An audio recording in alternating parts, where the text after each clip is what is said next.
How to create SHEIN account. Let's get started. Firstly, make sure you have already downloaded SHEIN app on your device.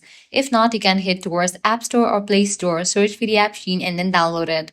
Once completion of its download process, launch it. You will be directed to this page. Now, at the bottom, you're going to find the option of Me. Click on that. Now, click on the option Sign in or Register. With that, you will be directed to this page.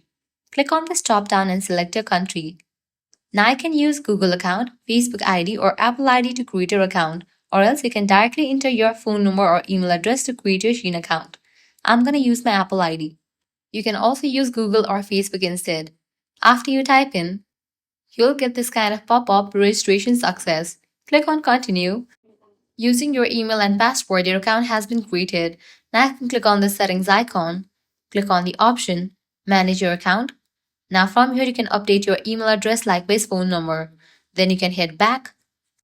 Now go ahead and click on your username. Click on the option edit profile. Now from here you can easily set up new name for your account. You are also able to customize other settings for your SHEIN account. Once you are done, you can start shopping. So this is how you can easily create your SHEIN account. If this guide was helpful, do not forget to like, share and subscribe to our channel. Thanks for watching.